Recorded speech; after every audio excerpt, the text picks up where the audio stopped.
up, get out right out of your bed, that's your quicksand. Getting rid anxiety and head, you can fix it. Rid of stigmas, all of them you said, we ain't listening. Just remember, try to do your best, you can win this. Maurice Benard, State of Mind. All right, this is State of Mind, Sunday. If you like what you see, hit the botano right here, the botano. Yeah, okay, anyway. I thought that was going to be funny, and it kind of wasn't. So who I have today is like something about this guy. I guess the people love him. The audience loves him. I say he's like a 30-year-old, 5-year-old. 5-year-old, 30-year-old, I don't know. Whatever. He's very much loved and appreciated. Okay, let me try that again. He's just appreciated, and you know, he's going to be missed. I hope he comes back really fast, and I think everybody does. But not really, because I want him to succeed. It's a double-edged sword.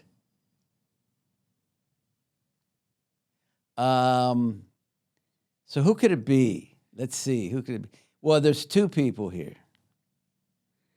And I'm going to show them to you in 5 seconds, because I think I've been just babbling without, you know. His name is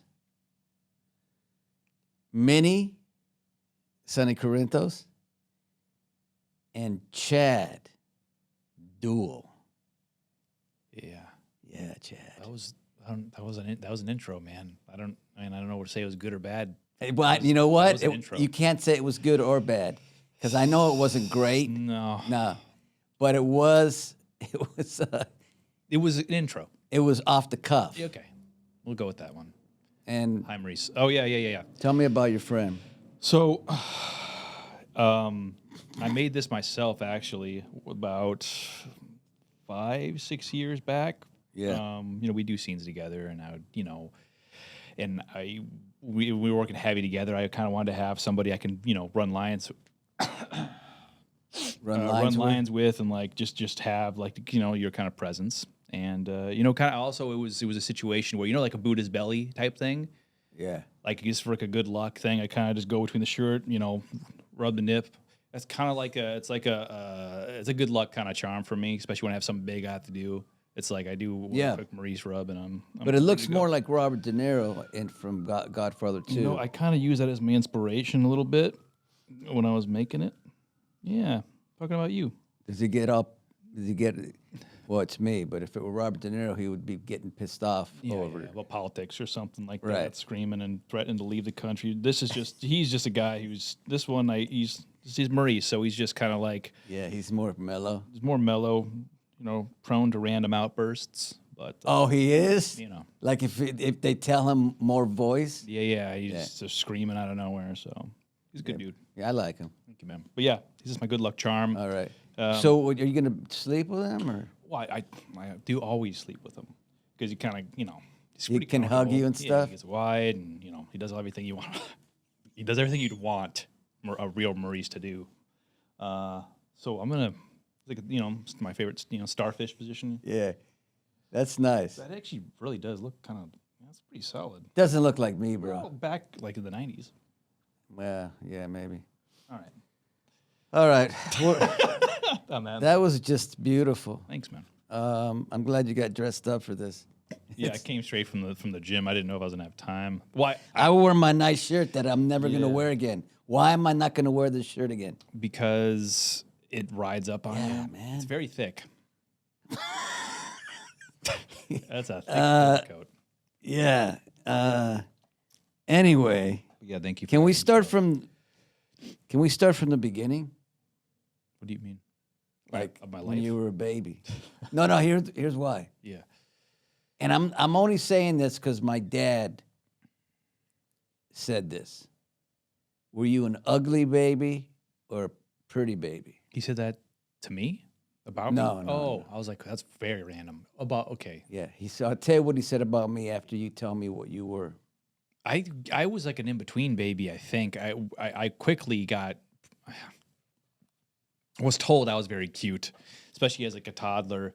I was always trying to entertain people. Like, Oh, but I'm talking baby, baby. see, I don't. You don't remember? They don't. Did your mom ever? I didn't look like. I mean, I didn't look like that. I don't think I was that cute of a baby. It took me a couple years to get into somewhat level of, I would say, Handsomeness? attractive baby. I guess so. I was a handsome baby. I was there. I was like a little pretty baby when I got older, but not my baby. This is a very. I don't think I was a pretty. Okay, Baby. You're getting very uncomfortable. Well, I with just this, don't. As with we were this. talking about my baby, so because I don't remember. I saw like one photo Okay, of it. let me tell you my Getting story. nervous. My dad. Okay. So my brother was like a perfect baby, mannequin looking. Yeah. Okay, I came out. Let's just say I looked really not good. Grotesque. I'm not saying grotesque. There's a movie called Grotesque. No, no. But my father said to my mother, "That baby's ugly," That's nice. and I don't think it's our baby. I think they made a mistake. You know, some of those babies, like sometimes when they're like babies, or when they're very very young, 1 or 2, when they have like an awkward or weird look, a lot of times they get older, they grow into it so much better than someone who's a cute baby. They grow out of it. When they're kind of an awkward looking one, they grow into it. Like they become like a unique look to them. Are you saying that I grew in? Well, no. The truth is, at about 6 months, I was cute as heck. The dimples started popping Dimples, out. yeah. Yeah, And you know, and then I became a teenager. Uh-oh. And you know, Flexing that bicep. well, not quite. Maybe when I was 16, I had big triceps, big arms. Would you always have big triceps, or does that something you'd work It's for? genetic, but then I worked the hell out of them because everybody said, "Well, you got nice." So you just want to like really juice them up. Oh, and they got big. Dude. And Maurice always, by the way, Maurice always flexes his triceps at work all the time. He used to do it a lot back in the days more, but that was his thing. He's like, and, hey, you, and you flexed your bicep. Yeah. Go ahead, flex it. Oh, you don't want to? It's okay. If I had my shirt, I'd flex my tris. But you know, girls. Well, now we're going on a different subject, but I don't care. You know, girls don't. They don't really care about that stuff. Men. It seems like we work out more for men than we do for girls. Okay, yeah, this is gonna be a topic here. So girls, women in general, if they see a guy with a nice body, yes, obviously it's an attractive thing. But I think also it's attractive just seeing that a guy actually takes care of himself. Yeah, yeah. Not juiced out crazy, but if you're like athletic, you're lean, or you have some good muscle definition, it's a symbol, it's a sign that you take care of yourself and that you're not just like that in general. I think it's an attractive thing. That's even with women too. When you're in shape or whatever, it's not only the fact that it's attractive physically, but the fact that you take care of health yourself is good. and you're healthy. That's a because when I go to work and I flex in front of girls and stuff, they don't care. Well, yeah, But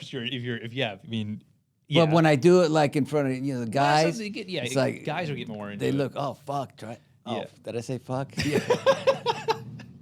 Well, yeah, because it's like you're in the alpha kingdom there, and sometimes you're like, yeah, you're trying to show it off. But the girls kind of go. Yeah, they don't. I mean, it is what it. I mean, But probably 'cause you probably did it a lot. It kind of wore off the lure. Like, oh, here we go again. It's Maurice with his tricep. Mate, you think? Yeah, probably. Well, thank you for that. I mean, I try to give you a little bit when you flex. I've seen it so many times. I gotta give you I gotta make you feel good. Yeah. Whoa.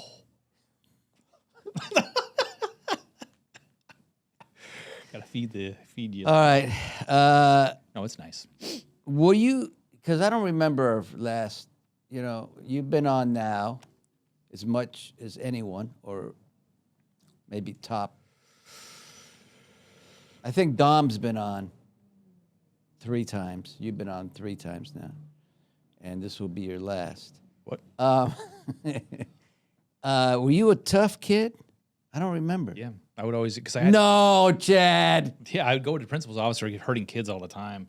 But also I had 2 older brothers, and they were always like my temper would go like really quick. Like I'd get angry really fast because I had 2 brothers always kind of teased and picked on me, especially So you just kind of had to learn to fend for yourself. So you fought and stuff? Yeah. Like- I would just be not trying to hurt somebody, but like if I got upset in the playground or like someone did something when playing a game or cheated, yeah, just like, I'd be like, what the heck? And like knock them over or something like that. And I got in the moment. You don't seem like No, that I'm guy. gentle, but then if I get, I got pushed a little bit, but I don't go tripping people in life now. When I was a kid, I had a little bit of a short fuse. Now I do, but usually I take it out on technology. I don't take it out on people.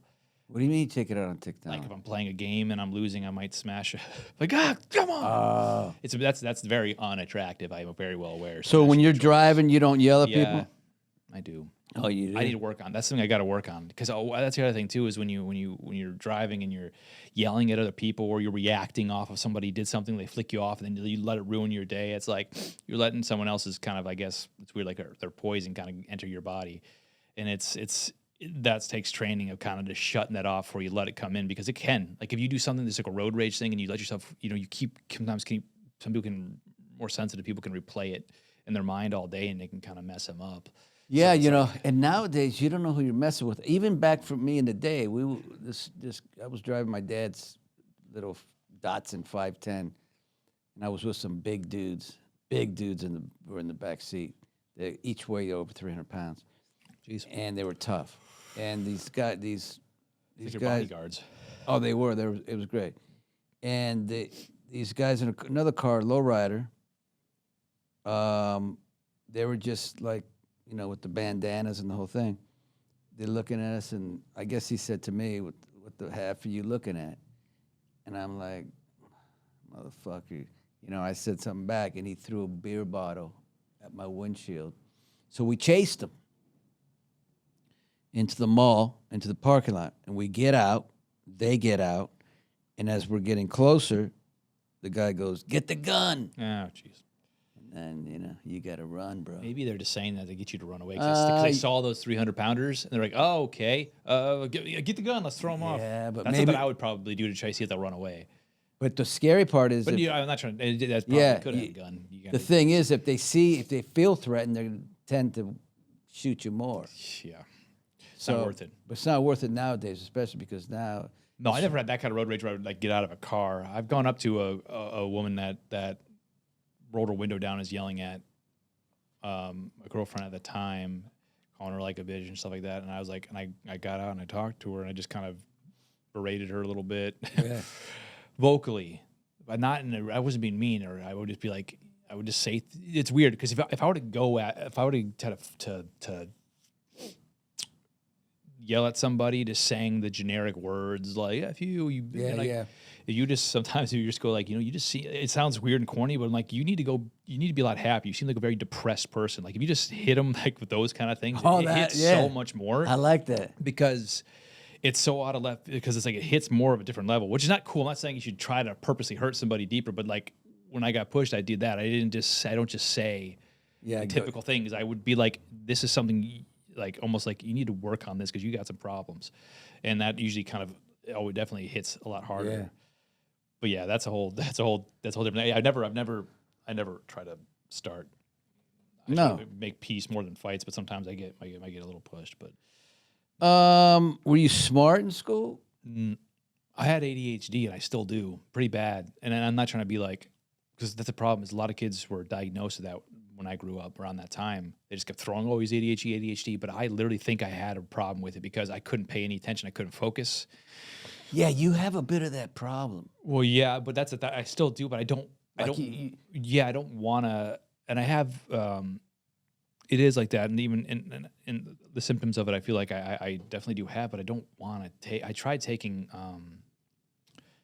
Adderall before, but it messed up my heart and like getting me a little too jazzed up. And I'm like, I want to be able to do it on my own. But if I legit do have a problem, I need to find a way to fix it. But there's so many people who jumped to medication as the first option. I get it. And I guess there's so many ways. That's the thing is like, because my attention span is like that. Like I read sentences and I reading. I didn't know what I just read, and I got to keep going over and over it again. Like when I was in school, I would just be like drawing or doodling. I couldn't zone in. I couldn't focus ever at all.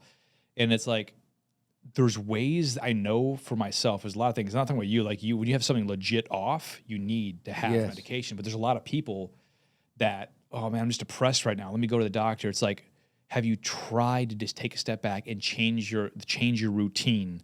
I don't know if we talked about this before last time we did a State of Mind, but that was the thing is like, and I'm saying this, I don't do it myself. And that's why I know I need to try it before I get on medication. How would I try waking up in the morning? The first thing I do is like take 15 minutes and just of gratitude, or, you know, I heard Denzel said something like this. Denzel Washington, he was talking, I saw this video of him talking about that too. He said, get out of bed.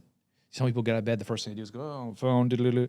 He said, sit down, put your feet on the ground, and just you know, whatever your spirituality is. Yeah, I do just something thank every you, God, morning. and it's like thank you for this, that, and go outside and like just do what you do to get yourself starting at a peaceful place, and finding what can make you to try to Yes. fix it on your own, a new routine that's beneficial and healthy for you, and it also fixes the problem, as opposed to just taking a pill and it doing the work, and it's not really, you're not changing, you're letting the substance change you. You're at the core of who you are, you're still the same. Right. My So, feeling yeah. is this: having done it all, pretty much, and taken a lot.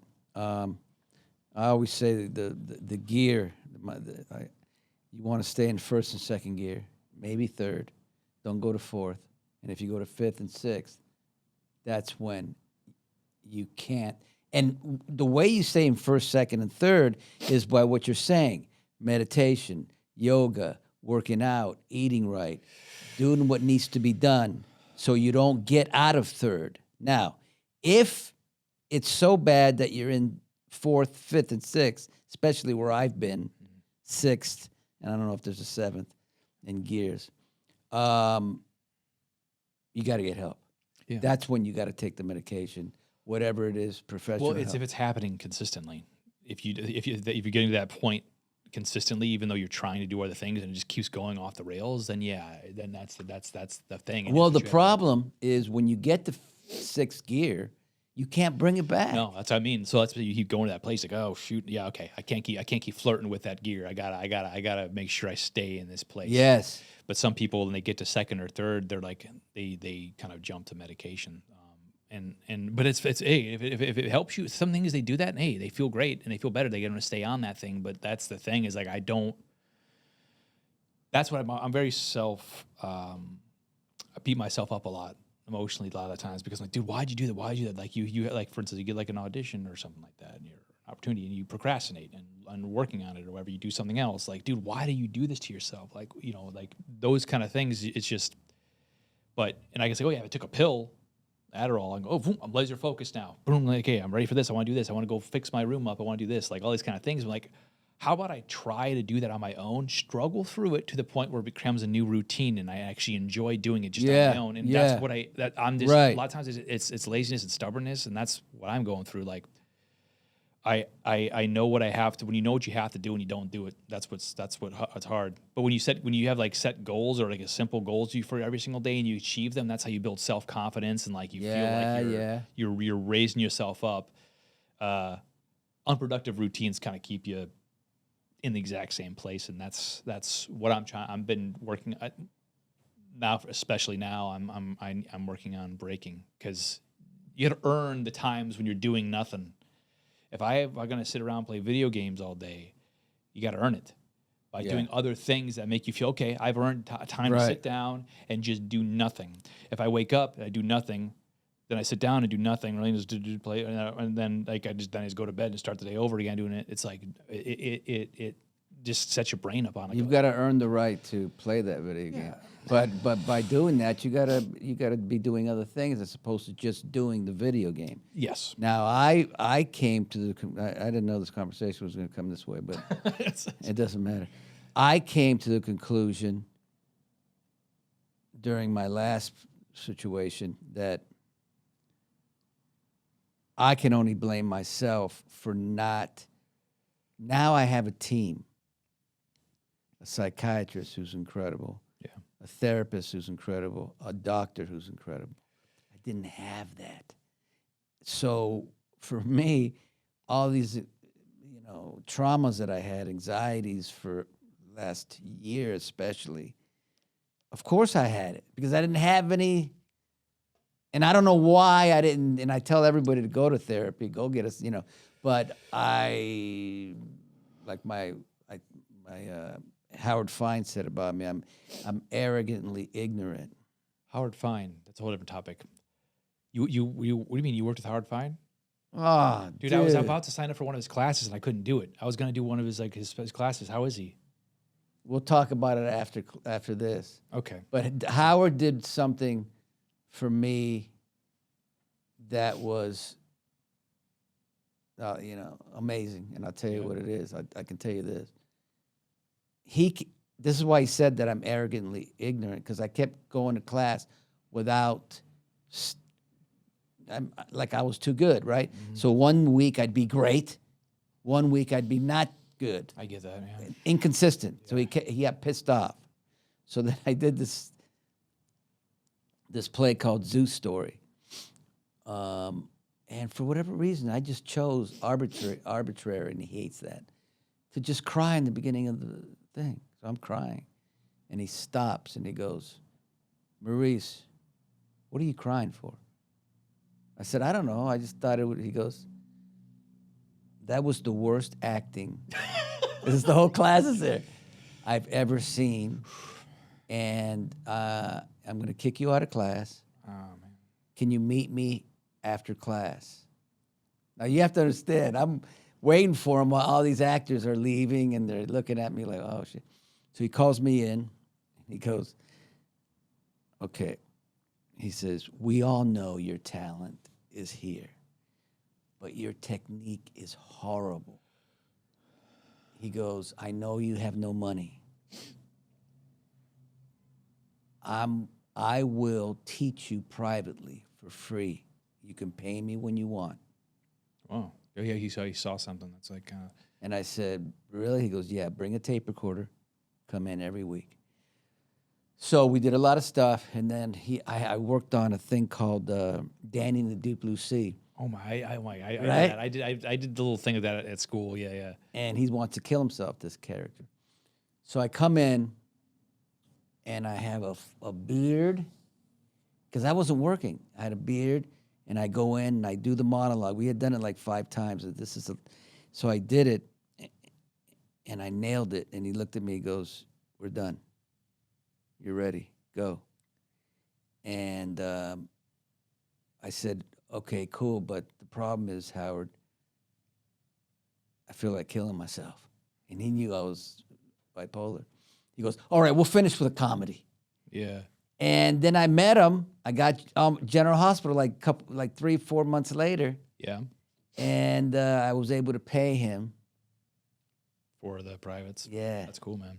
So I'm there, I think I'm gonna go, because I was gonna do it, and then I my schedule at GH interfered. This is months ago. So I think I'm gonna try to get in there again. He'll love this conversation. Damn, dude, what the hell? What are we talking about? We're just getting into some stuff here. Well, we're talking about mental health and taking medication and stuff like that too. But you said that's kind of help. But yeah, that's the bottom line. Is I'm would like to, for me, getting on something that helps my laser, me to focus in more. Like, sometimes people take that stuff and they go, wow, now I want to do all these things I was too lazy to do before. But how about I need to really try hard to do it on my own, actually push through the laziness, the procrastination, the way my brain's wired for habits. If I just try to push through for a while and I really do put an effort and I still can't get there, then maybe do it. But I have not consistently tried enough on my own. But you're totally different stories. No, what you just said is exactly what I would recommend and what you should do. You try as much as you can. When you can't, then go. Because you're right, too many people. Adderall's so overprescribed, man. Yeah, it's insane. and they just take it like candy. Yeah. But for you, here's my thing. Like I asked, it will go into what we're talking about. I don't like taking medication, but lithium, it's on the cover of my book, saved my life. Yeah. Love and lithium saved my life. I've been taking it for 31 years, but it's 4 pills. I take it. I get my blood test and everything. This is great for the audience, this stuff we're talking about. I take it, it's great. And what happens if I don't take it? I've had 2 nervous breakdowns. Yeah. I've had 3, but when I stop taking it, I haven't. So I haven't stopped in 31 years. Yeah, you probably. I can't stop that one. But for the anxiety, I don't like. I took Lexapro back in the pandemic, saved my ass also, but I got off it in 6 months, 7 months. I'm on another thing right now, and I said to my psychiatrist, can I get off? He goes, why? If it's making you feel great or better. He goes, because if you have another trauma like you just had, you could be on 5 different medications just to function. Because something gets like gets jacked. It could really, really mess. So that's, we'll tell the audience will, you have to go. We're not professionals. We're not doctors, but we, You are a professional in a way, right? Well, it's interesting you say that. Professional bipolar man. Well, no, because you've experienced like 30+ years of this, and you know what it's like to be on certain things, off it, what it can do. Like you have more experience to teach somebody about this stuff than somebody who's just like doesn't have this issue, just hands out pills to people. Yes. I'm saying it's interesting. We'll say professionals is because of whatever reason, but you know more about this stuff than most doctors. It's probably I mean, but it's. But something to give advice like this, you should be able to. All right, we're winding down now. So what I want to say is this, because we're going to have another half hour. We're going to do another half hour. So this was amazing. I got to tell you, he's not done, because I know you're probably, well, why didn't you have him longer? He is going to be longer. It's going to be 2 parts. This thing's going to be 2 parts.